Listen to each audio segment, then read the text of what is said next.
उमरेड विधानसभा seat से पहली बार विधायक बने संजय मेश्राम ने सरकार को बजट के मुद्दे पर घेरा है। मेश्राम ने कहा कि जिस तरह से अनुपूरक मांगे सामने आई है, उसको देखते हुए ये सवाल खड़ा हो गया है कि सरकार पैसे कहां से लाएगी। वहीं मुख्यमंत्री देवेंद्र फडणवीस द्वारा की गई घोषणाओं पर विधायक ने सवाल उठाया है।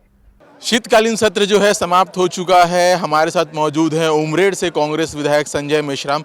सर, सत्र समाप्त हो गया है, विदर्भ के लिए ही सत्र होता है। क्या मिला विदर्भ को और क्या मिला उमरेड को? देखिए, इस बारे में घोषणाएं कम होती है यहाँ सप्लीमेंट्री, क्योंकि 6 ही दिन का सेशन था, इसलिए बहुत सारी चीज़ें नहीं हो पाई।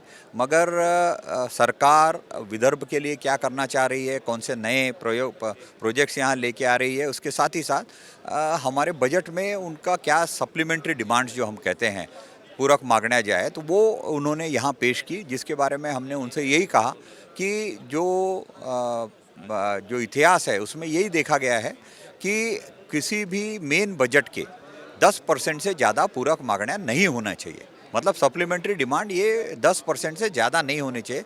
बट हम देख रहे हैं कि ये 2 सेशन में ही करीब 1,30,000 करोड़ की सप्लीमेंट्री डिमांड्स आई हैं और बहुतेक मार्च तक ये बढ़कर 1,50,000 करोड़ तक की जाने की संभावना है।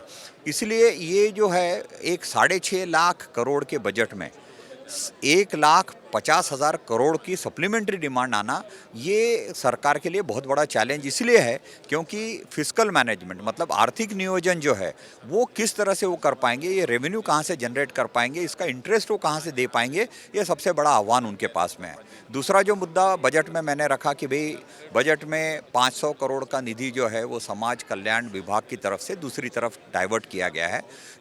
मैंने यही मुद्दा रखा कि भाई समाज कल्याण का जो भी निधि होता है वो वंचित घटकों के लिए होता है, SC, ST, OBC और इनके लिए होता है। तो ये बजट का जो आपने डाइवर्ट किया है, ये डाइवर्ट न करते हुए ये पैसा उसी समाज कल्याण में रखा जाए, इसकी मांग हमने वहाँ की आज। ये थे संजय मेश्राम। आने वाले समय में विधानसभा में जो किए वादे हैं उसको पूरी करने का जो प्रयास है वो करेंगे।